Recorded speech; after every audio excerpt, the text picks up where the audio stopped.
Joining us now live by phone from Cairo is a senior producer for Democracy Now!, Sharif Abdel-Quddus. Sharif, thank you for staying up late for us. I really appreciate your time. Thank you for having me on again, Rachel. What have you seen in the past 24 hours, Sharif? What can you tell us about the strength of the protests and the level of violence now? Rachel, I'm actually speaking to you from the heart of Tahrir Square right now. Yesterday I was here when the pro-Mubarak thugs that they call Baltagea entered Tahrir Square. What we saw yesterday was a coordinated campaign of violence by the Mubarak regime to try and wrest back the of the streets that were taken by the pro-democracy forces here in Egypt.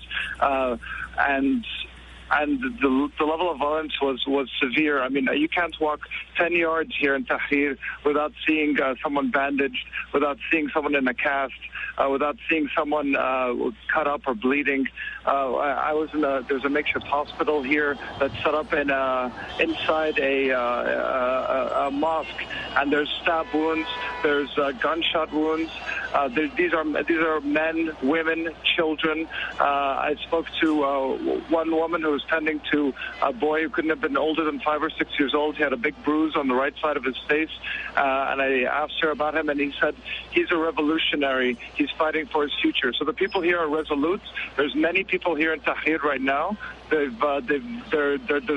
defiant in the face of this brutality, and they're resolute in defending Tahrir.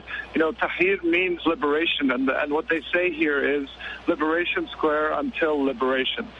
Sharif, do you personally feel safe in Tahrir Square, and how did you make the decision to be there overnight tonight versus where else you could have been in Cairo? Honestly, Rachel, this is probably the safest place for me right now in all of Cairo. We've seen a crackdown on journalists across Cairo right now on the streets outside of Tahrir. Journalists are being detained. Journalists are being interrogated. We've also seen a crackdown on human rights workers, workers from the Hashem Mubarak, who has no relation to Hosni Hashem Mubarak Human Rights Law Center have been detained. Amnesty International folks have been detained, as have Human Rights Watch. That's the reports I'm getting inside here. But inside Tahrir, the people here welcome journalists, and so I feel much safer being actually here than out on the streets of Cairo. Sharif, it's an important point that there's a very different reaction to journalists from the two different sides in this conflict. Let me ask you about a third side, which is the military. Has there been any change in the willingness of the military to intervene, either to keep peace or to take one side in the conflict?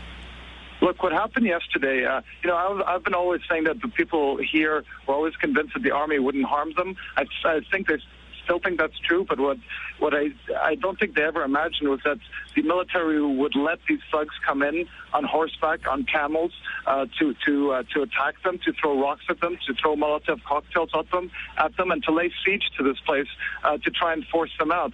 Having said that, the military did intervene when machine gun fire opened last night, and I watched running battles today on the outskirts of Tahrir between pro-Mubarak forces and pro-democracy forces, launching rocks back and forth at each other. The military blew smoke out of a tank and fired gunshots in the air to try and quell it. But overall, they kind of have a standoffish position here. But they're also, there's infiltrators here in Tahrir who are kind of like spies inside here, and once in a while they'll get caught, and you'll see them being roughed up a little bit, and they show that they have police IDs. They pull out the national identity card, shows police ID, and the people here take them to the military to be taken into custody. So they are working together.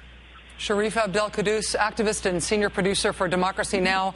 Sharif, I would not have volunteered that you were calling us from Tahrir Square. I know you felt safe in volunteering that. Please stay safe. Please stay in touch with us. Thank you, Rachel. Thank you for having me. Thank you. All right. Making one really complicated thing about Egypt make sense by using two pictures. Next.